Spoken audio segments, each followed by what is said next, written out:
বাজে আমার সোনা মানিকেরা, ভাইরে আল্লাহ বলছেন আপনাকে দুর্বল করে সৃষ্টি করেছে। আজ আপনারা এত মানুষ বসেছেন, আলহামদুলিল্লাহ পড়েন আলহামদুলিল্লাহ। এই যুবকগুলাকে আল্লাহ কবুল করুক, সবাই বলেন আমিন। আল্লাহ এদেরকে হেদায়াত দান করুক, সবাই বলেন আমিন। আল্লাহ পাক বলছেন আমি মানুষকে বড় দুর্বল করে সৃষ্টি করেছি। কেমন দুর্বল? বান্দাকে বলছে বান্দারে আমি আল্লাহ তোকে বড় দুর্বল করে সৃষ্টি করেছি। এই দুর্বলের কারণে আমি আল্লাহর তোর উপরে মায়াটাও বেশি। জোরে বলেন সুবহানাল্লাহ। আপনারও দুর্বলের উপরে মায়া বেশি, আপনারও দুর্বলের উপরে মায়াটা বেশি। কেমন করে একটু বুঝিয়ে দিই ভাই। এই যে দেখছেন মোবাইলগুলো রাখা আছে, একটা 20,000 টাকা দিয়ে মোবাইল আপনি কিনে আনলেন। কিনে নিয়ে আসার পরে আপনার দুইটা সন্তান, একটা সন্তানের বয়স হলো 10 বছর, একটার বয়স 4 বছর।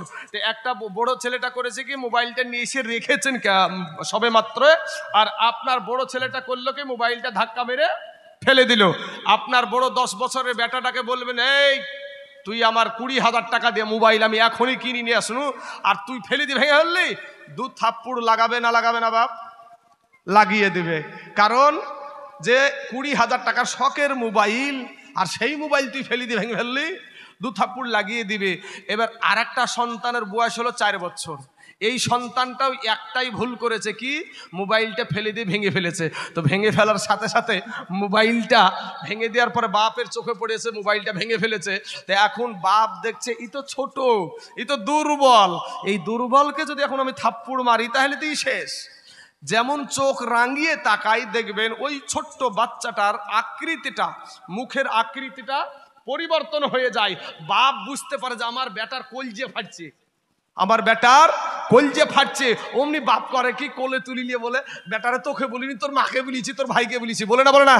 হ্যাঁ, তাহলে বোঝা যায় দুর্বলের উপরে আমাদেরও মায়াটা বেশি। আমার আল্লাহ বলে বান্দারে আমি আল্লাহ তোকে বড় দুর্বল করে সৃষ্টি করেছি রে বান্দা। ওরে বান্দা মাস্তানি করিস না রে বান্দা, কবরে আগুন হানিয়া কবরে আইসো না রে বান্দা, ওই কবরের আযাব সহ্য করতে পারবা না।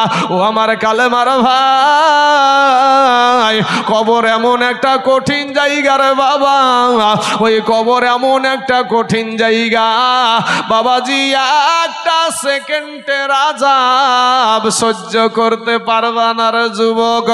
যুবক রে 500 বছরের রাস্তা জাহান্নামের আগুন দূরে থাকতে আপনার আমার দেহের মাংসগুলা খসে খসে খসে খসে জমিনে পড়ে যাবে।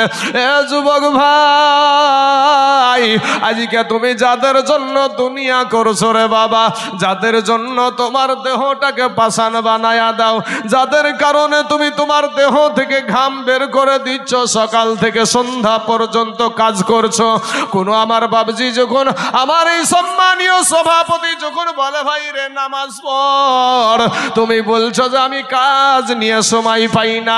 বাইরে কাজ করতে হবে এটা সঠিক, কিন্তু যাদের জন্য তুমি কাজ করছো, তোমার দেহটাকে পাষাণ বানিয়ে দিছো, রাতের বেলাতে ঘুমিয়ে গেলে আর ঘুম থেকে তুমি চেতন হতে পারো না, তোমার ঘুম ভাঙে না। ওরে ভাইজান, ওরে আমার কালেমার ভাই, তোমার ওই পরিবারের মানুষ